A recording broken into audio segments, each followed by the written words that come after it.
Okay, well, hi, everybody. For those who don't know me, from the Martinos Center, I'm Jeremy Schmarman. I'm the director of the MGH Ataxia Center. This is a combined session today with the BrainMap at the Martinos, Athinoula Martinos Imaging Center for Brain Imaging here at Charlestown Navy Yard, and it's combined with the MGH Ataxia Center Noon Conference. We'll be having an Ataxia Center conference this Thursday anyway, the usual one. This is a special one. We have a special guest today. So joining us today to give the seminar is Dr. Ian Harding.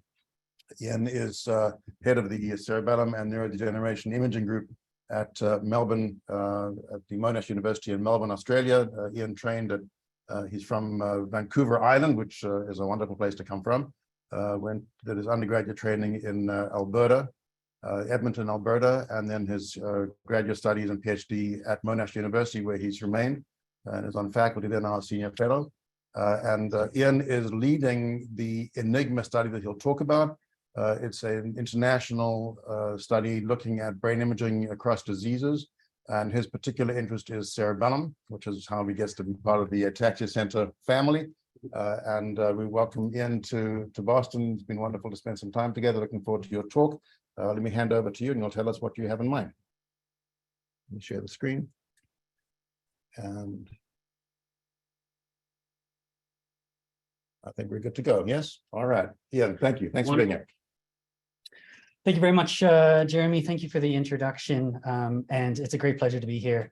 As I was sort of having a chat in the local room, and it's wonderful that I am awake at the same time as everybody else in North America and in Europe. Oftentimes I need to present in the middle of the night or at weird hours of the day. So it's really a great pleasure and to be here in this wonderful facility at MGH and the Martinos and see all of the wonderful work that's happening here. Today, I want to talk to you about neuroimaging markers and mechanisms of neurodegeneration in hereditary cerebellar ataxias. And I'm going to take a particular focus on Friedreich ataxia, just given that this has been a personal interest of mine and where a great depth of our research has been undertaken. So we can go ahead here. So FA, Friedreich ataxia, is a genetically inherited disorder with onset generally in childhood or adolescence. It's relatively rare, 2 to 3 per 100,000, so roughly 10,000 individuals in the US. Individuals become wheelchair bound in about 10 years, and mortality is generally 20 to 30 years post-onset. The neurological symptoms are classic cerebellar ataxia or a sensory ataxia, which is a limb incoordination, gait and balance impairments, as well as some pretty significant speech and swallowing impairment, some issues with reflexes and proprioception, and there are some subtle changes in cognition, but certainly not dementia or a loss of intellectual independence. It's important to note that it is a multi-system disease. I won't be talking about anything but the brain today, but it's important to understand that it's not just the brain that's impacted. The disease is caused by a biallelic triplet repeat expansion in the frataxin gene. So it is an autosomal recessive pattern of inheritance. You can need to get an expanded gene from each of your parents.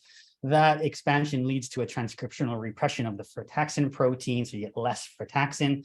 And frataxin is important for iron regulation, mitochondrial function, iron homeostasis. And so the lack of this leads to a mitochondrial dysfunction. Generally, the mechanism of cell death is through oxidative stress that is mitochondrially mediated. At the moment, it's actually quite an exciting place to be working. There was a treatment that was the first treatment for this disease, and one of the first for any neurodegenerative diseases, although that's starting to happen more and more frequently now for Friedreich's earlier this year. But there's a lot of clinical trials that are in progress, focusing on things like oxidative stress and frataxin replacement. But more significantly, gene therapies are on the horizon. They will be happening very soon in humans, in human trials. But outcome markers remain somewhat limited, particularly clinical outcome markers, which are not, which don't have a great sensitivity to disease progression. And so we've been working in this space to develop biomarkers that may be more relevant to understanding the disease progression for use in clinical trials, as well as improving our understanding of the disease. So in terms of what's actually happening in the central nervous system, there are three primary sites of degeneration. In the spinal cord, we have the dorsal root ganglia that show a hypoplasia and potentially atrophy of the large neurons. So these are the sensory neurons that are where the peripheral sensory neurons are innervating the central nervous system.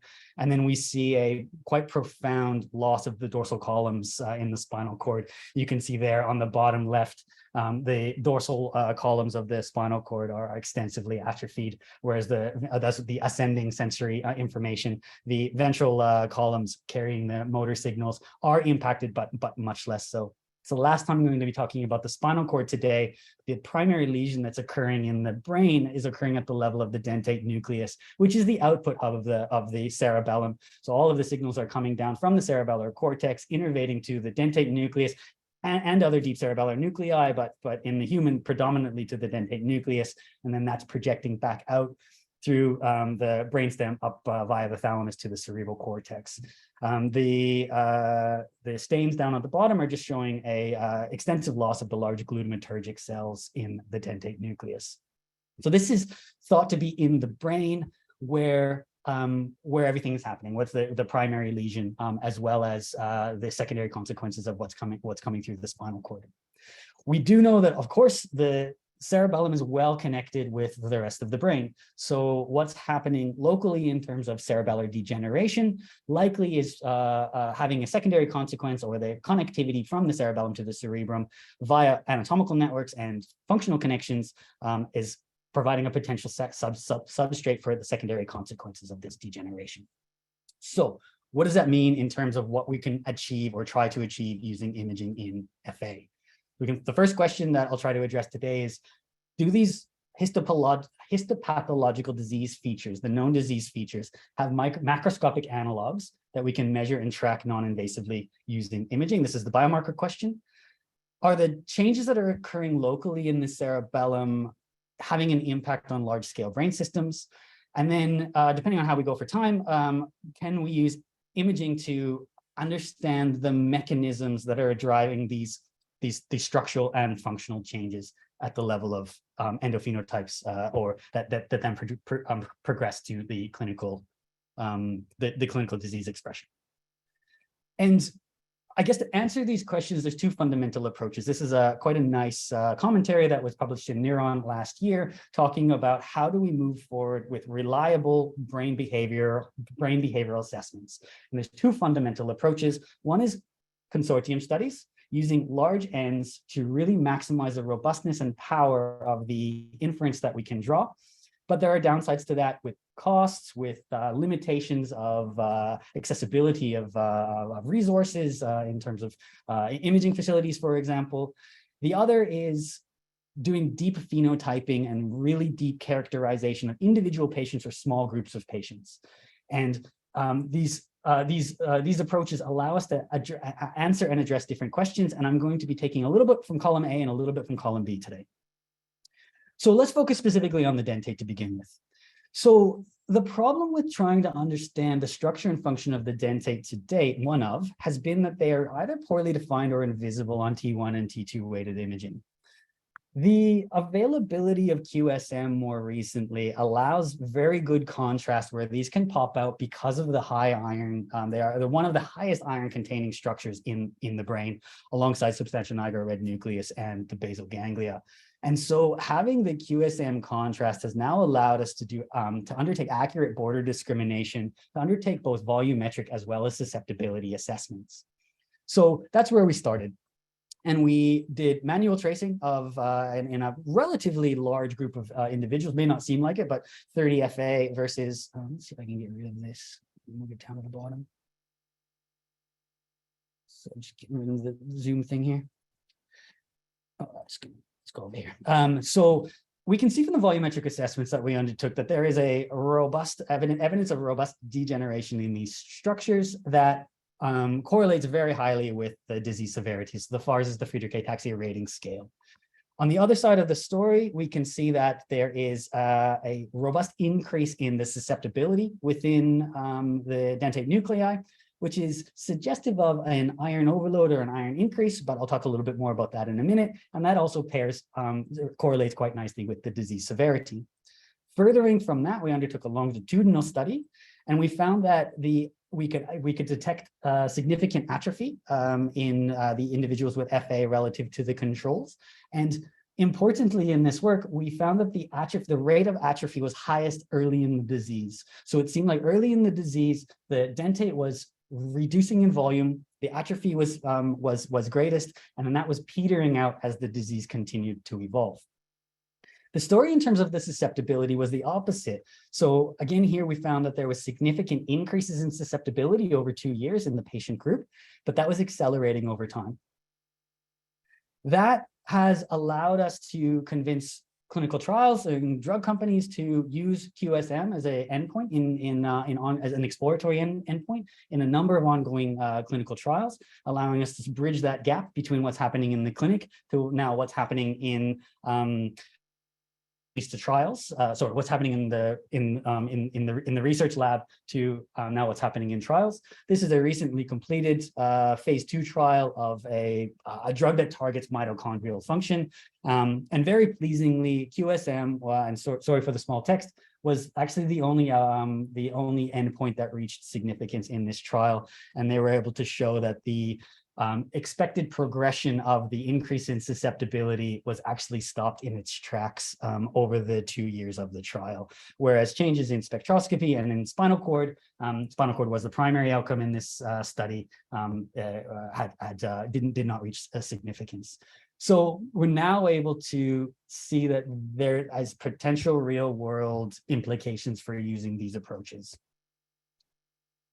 The next question though becomes, well, we've looked at the dentate nucleus as a unitary structure, but it's not.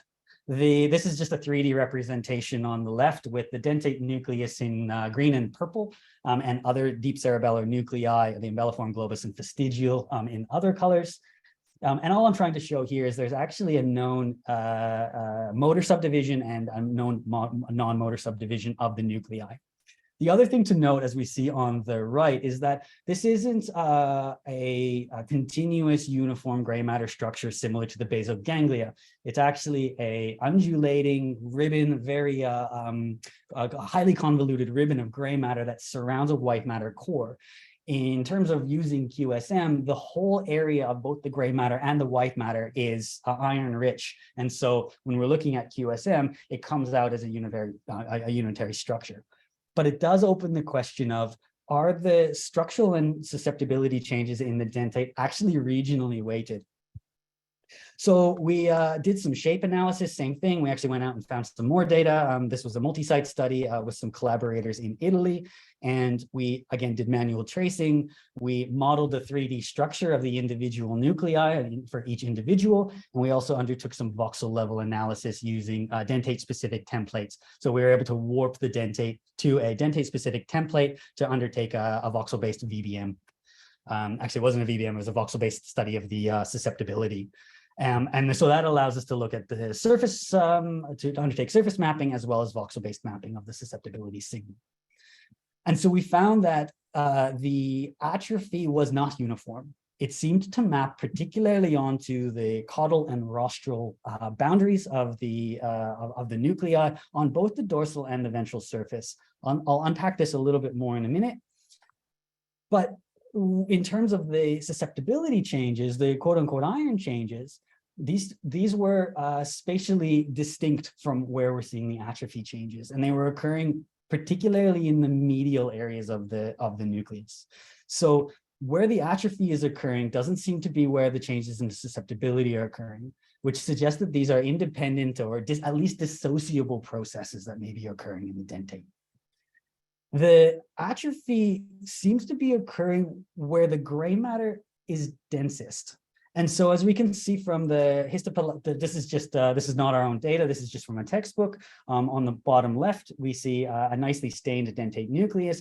And we can see that on its caudal surface, it wraps around. And so as it folds back on itself, it creates an area of very high gray matter density. And this is why we think that it's particularly targeted. The other hotspot in red of surface contraction is actually seen where all the white matter axons aggregate together and bottleneck to form the superior cerebellar peduncle, the tract that emerges from the dentate nucleus. So it seems that where the gray matter density and where the white matter density is highest, that's where we're seeing the preferential change, not mapping onto the functional divisions of the dorsal versus ventral. In turn, or different than that, the susceptibility changes are occurring in the white matter. And I think this is important because susceptibility in the gray matter is related to iron content, but in the white matter, it's actually related to myelin, or most significantly related to myelin. There's also suggestion that processes like neuroinflammation lead to an iron aggregation or an increase in susceptibility. As the microglia become activated, they aggregate iron. And it's known from histopathology that there is a redistribution of the heavy metals in the dentate in Friedreich's as well. So although it's a lot of the papers that we have written early on and a lot of the literature would suggest that these changes may be an iron increase, we actually think that the story is much more subtle than that, or much more multifactorial in terms of multiple processes contributing to these changes. And then lastly, I just wanted to highlight this is, as I mentioned, we had been spending a lot of time manually tracing these nuclei because tools just didn't exist to do any automated segmentation. So we're now taking all of our library of manually traced images, and we're training some deep learning algorithms. So the only one that's available on the market at the moment is MRI Cloud from Johns Hopkins, but we're able to significantly improve the fit. We've tried a number of different deep learning models, as you see here, various UNets, et cetera. So we're just finalizing this work in collaboration with colleagues down at University of Campinas in Brazil, just outside of Sao Paulo. And so this will become available soon to add the dentate and the cerebellar structures into the library of tools that are already available for automated segmentation of basal ganglia and midbrain structures. So summing up this section, asking that first question of whether the known histopathology, whether we can measure that and track it non-invasively in the living brain, yes, absolutely. Well, we can see that QSM is now being used as a secondary or exploratory endpoint in various clinical trials. And we are actually currently launching or have launched a large-scale natural history study to follow this up alongside other measures.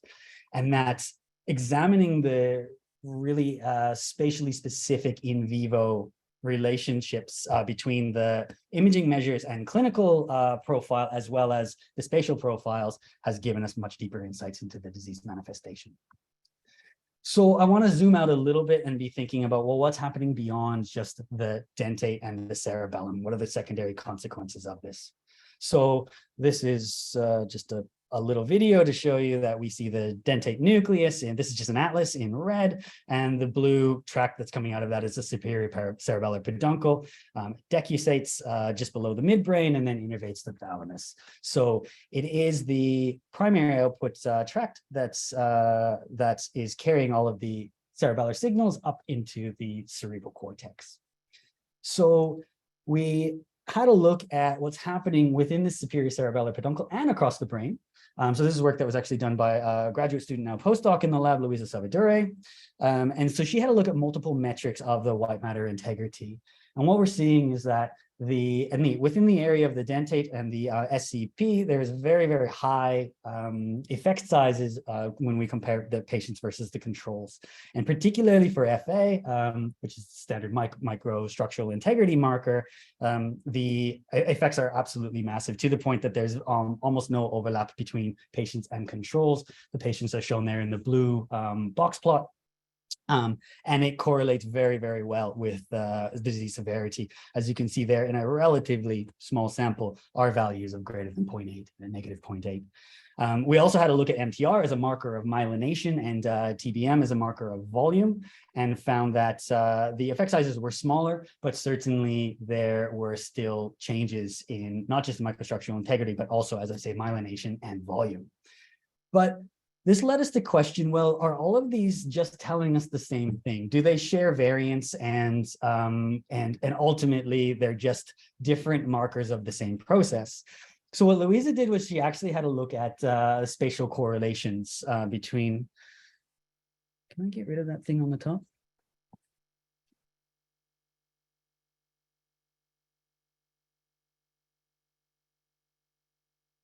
Thank you.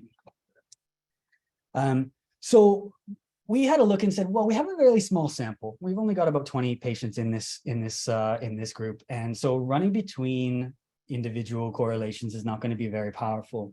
So instead, we had to look at spatial correlations, and so doing that, we took each voxel, the between group difference in each metric at each voxel as our measure of interest, and we correlated across voxels for different regions of interest. This allows us to look at whether the spatial pattern of the between group differences are related across different measures. So what we can see here is looking at FA versus MTR, so the diffusion metric versus the myelin metric, and the diffusion metric versus TBM, which is the volume metric. We could see that in the 3 cerebellar peduncles, the superior, middle, and inferior, that the change in the microstructural integrity of the FA seemed to be well correlated with the change in myelin. So suggesting that the demyelination may be driving the loss of integrity of the within the tracts. But the volume didn't correlate nearly at all, or certainly in an expected direction, suggesting that the microstructural changes and the macrostructural changes may actually have different substrates. Just as a sanity check, we did have a look at a control region where there were no between group differences in the superior longitudinal fasciculus, and we see that there's no relationship there. So we think that this is suggestive of potentially multiple pathological processes that are driving the white matter change.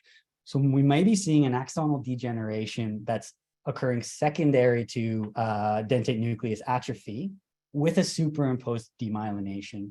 There is some suggestion in the literature for this where the reduction in frataxin, the loss of frataxin, may actually be impacting the oligodendrocytes directly and leading to a loss of myelination that may, again, be part of the same disease process, but not occurring as a direct secondary consequence of dentate degeneration.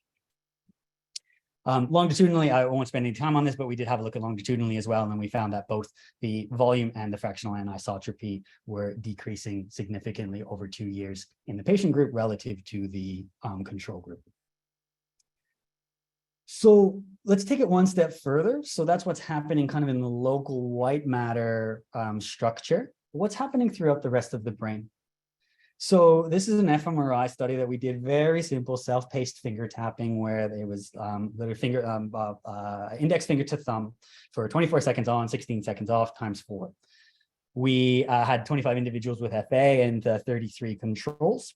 And what we found in terms of the task activation was, I'm actually going to bring this all up at the same time, and I'll unpack it. So the blue bars show the controls. The red bars show individuals with FA that are earlier in the disease. They have a lower disease severity. And the green bars are individuals with FA that are later, have a greater severity. So what we're finding is that as the disease progresses, individuals with FA are showing progressively less activation of the cerebellum, particularly in motor, premotor areas of the cerebellum. In turn, we get an early increase in the cerebral areas within the same network. And then as the disease progresses, you're getting a progressive loss of that cerebral, what we would suggest is compensatory activity. I'm showing down here on the bottom, these are just resting state maps. And all I'm trying to highlight is that the area that's showing a progressive decrease in the cerebellar cortex is showing that the connected regions in the same functional network that are showing the early increases and then the later loss of that functional compensation.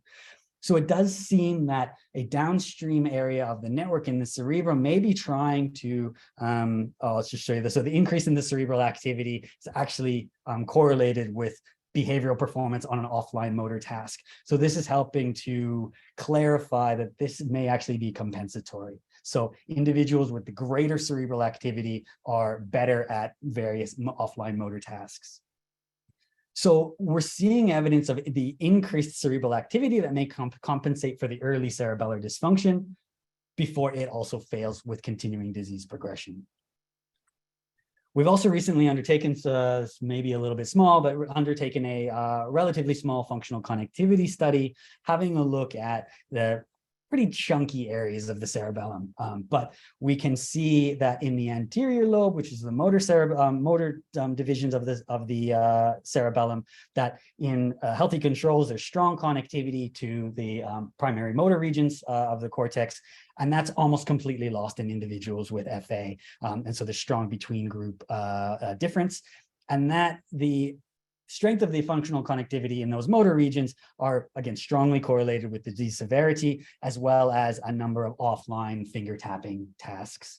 We're seeing to a less in the superior posterior lobe, which are primarily non-motor areas of the cerebellum, that there is again, a loss of that functional connectivity, particularly in some regions of the network, the dorsolateral prefrontal cortex being particularly implicated, also correlating with disease severity markers, and no significant change that's occurring in the inferior lobe.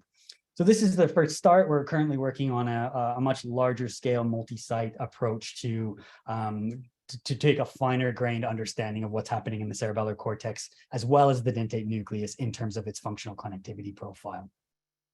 I don't have it up here, but we also found in this study that the extent of the reduction in the functional connectivity correlated with the reduced integrity of the superior cerebellar peduncle. So again, mapping the functional change onto the structural change in the peduncles.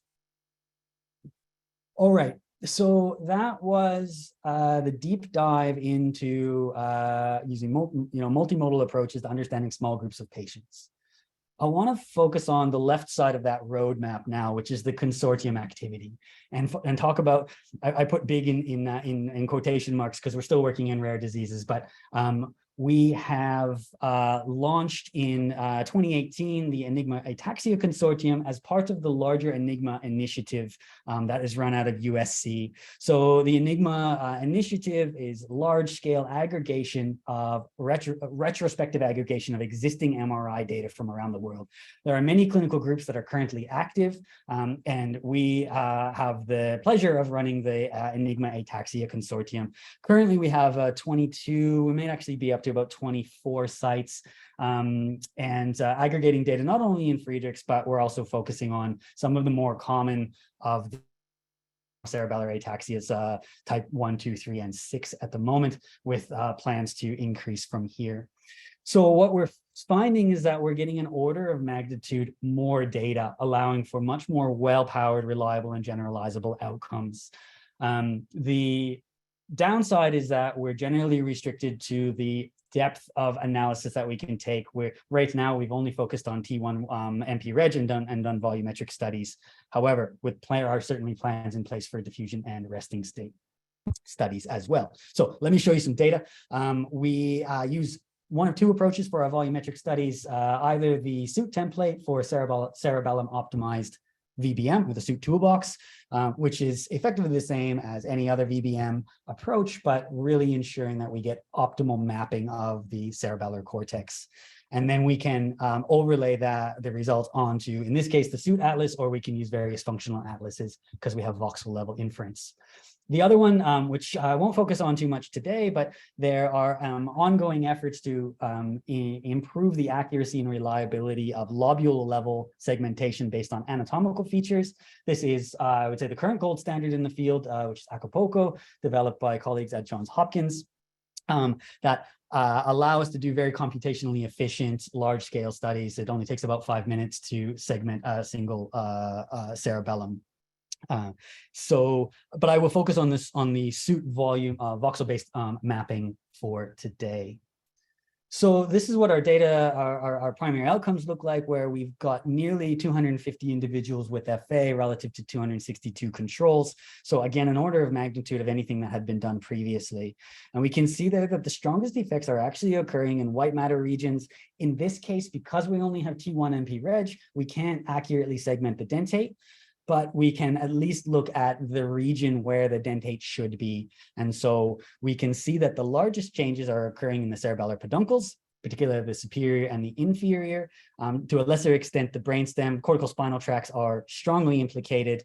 And then from there, we go down the list, and the cerebellar cortex, particularly in the anterior lobe, so motor subdivisions, have the strongest involvement.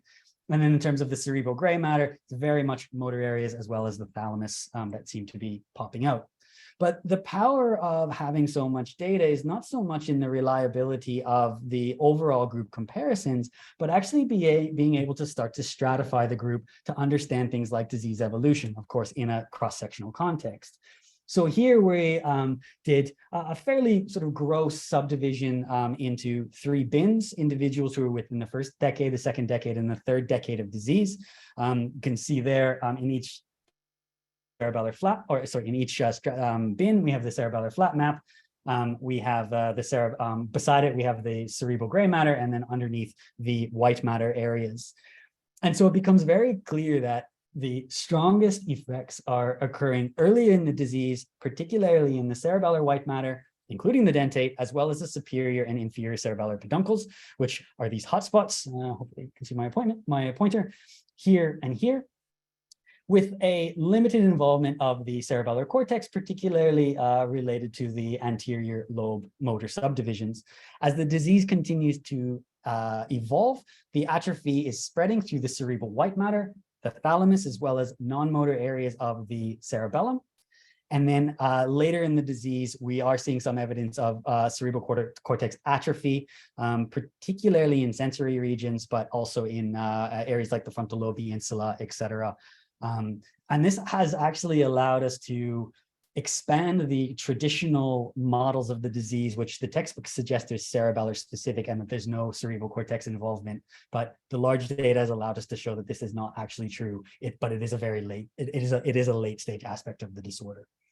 The other way we can stratify the data is actually to look at onset age. So this is a little bit difficult to follow, but we start from here. These are individuals with an initial symptom expression in childhood, less than 10 years old, individuals around puberty, and these are later adolescents, and then finally individuals with an adult onset, or known formally as a late onset Friedreich ataxia.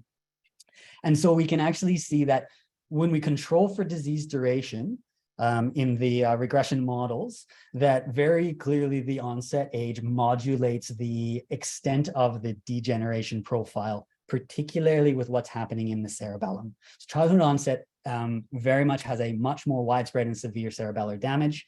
The thought is that it's likely due to an interruption of the developmental trajectories, whereas the cerebral changes seem to be largely agnostic to onset age, perhaps reflecting more of a pure degeneration over time. So we can actually put it all together. I know this is a little bit difficult to look at, and so I won't belabor the point, but we actually have a matrix here of 3 by 4. There's nobody in the top right because the disease actually progresses much faster in individuals with an earlier onset, and so there's very few individuals that make it longer than 20 years.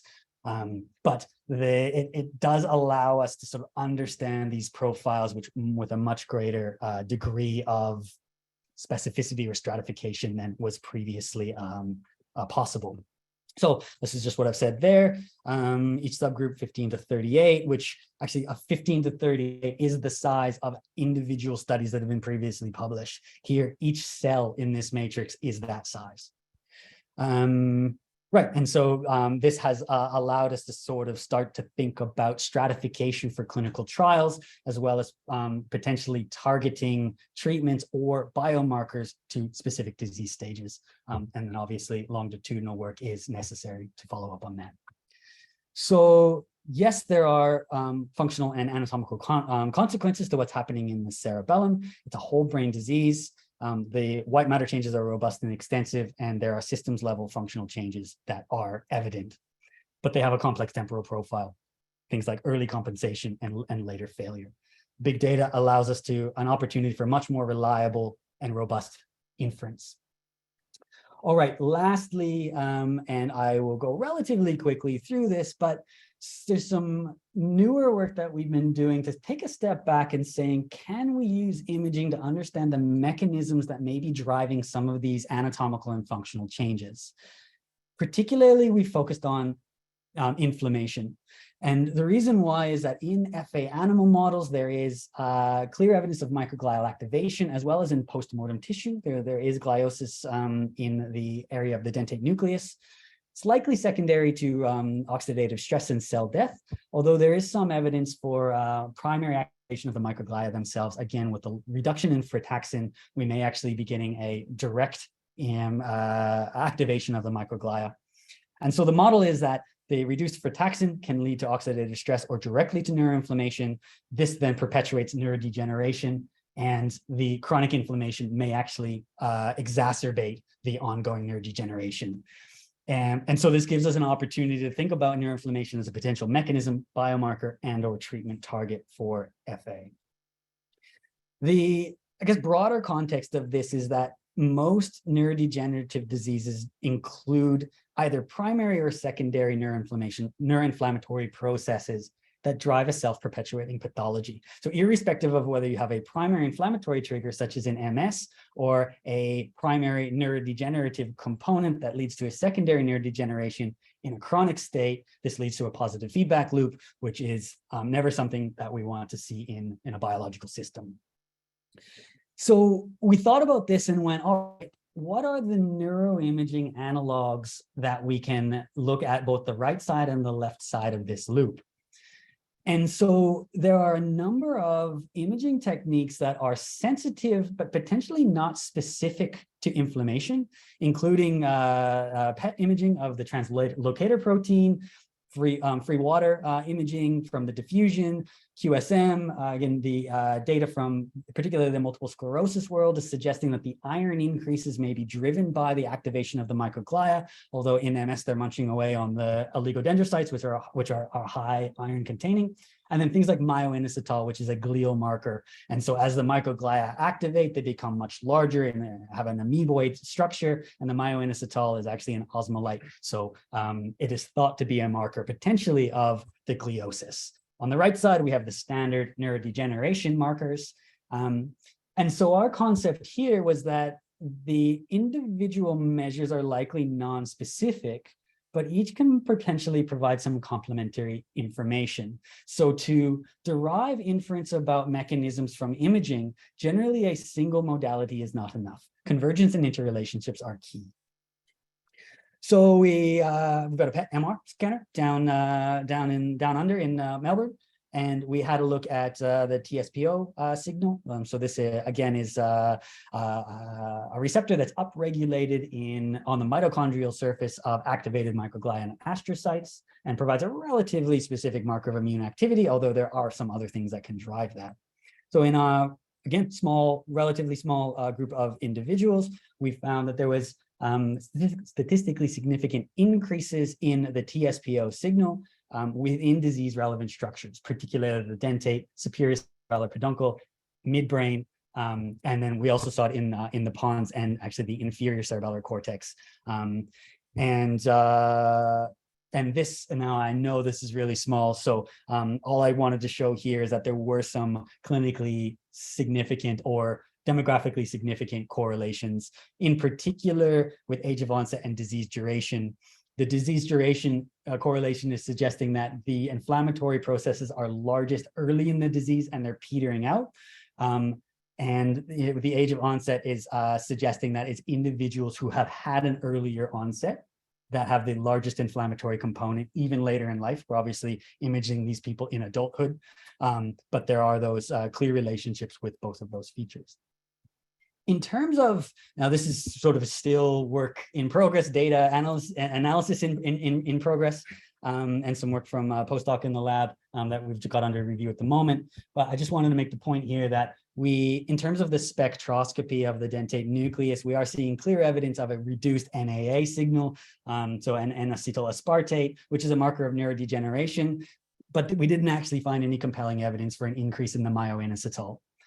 In terms of the free water analysis, we've actually used, in this case, Offer Pasternak's algorithm out of their Brigham and Women's down the street to separate out the free water component of the diffusion signal relative to the constrained water, which is the microstructural measure. So here we do see that there is increased free water in many disease-relevant regions. Apologies, the figure is not entirely clear, but where the asterisks, where the stars are, is where there is a significant between-group difference. So that's, again, superior cerebellar, peduncle, dentate, and across the cerebellar cortex, as well as the midbrain. But this is a very non-specific measure, so maybe it's reflective of a neuroinflammatory process, but it's likely also quite reflective of neurodegeneration. So this is just the amount of extracellular fluid. So it's not a clear story that's coming out yet. And again, with a small amount of data, we didn't have the power to do all kinds of cross correlations between the different metrics. But it is an interesting story, but it's still emerging. So can we link pathological mechanisms to brain abnormalities to clinical expression? Well, we can certainly see that molecular imaging does offer us a novel window into cellular level processes, that it might provide us new opportunities for more sensitive disease tracking and novel therapeutic approaches, but more data is necessary to provide more definitive inference and to allow for things like cross-modal correlations to really support the inference that we can draw.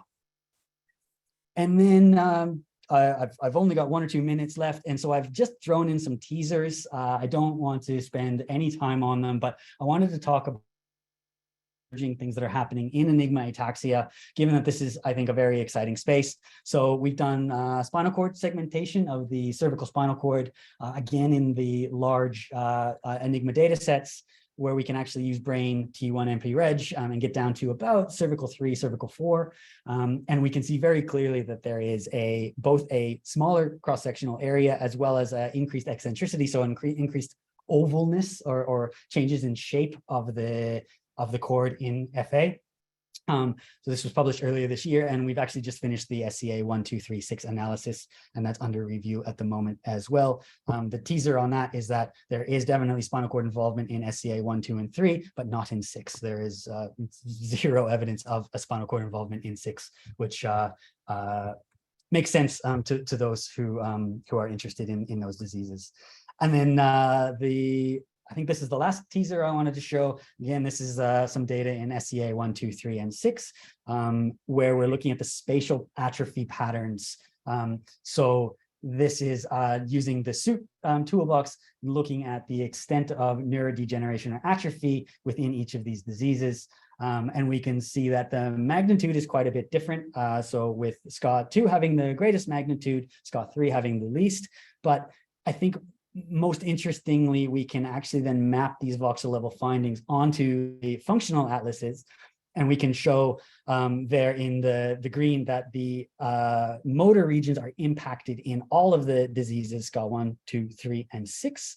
But the non-motor areas are most significant, and particularly in terms of attentional and affective and language regions are particularly impacted in SCA1, 2, and 3. Again, SCA6 having a more pure motor phenotype, and the areas of impact in these SCAs seem to map onto the known cognitive component of the diseases as well. Okay, so and then we are doing this in all kinds of diseases. So again, this is just a last teaser that we're trying to take over the world of the cerebellum in neurological and psychiatric diseases within the Enigma Consortium. So lots of work being done in this space, which is very exciting.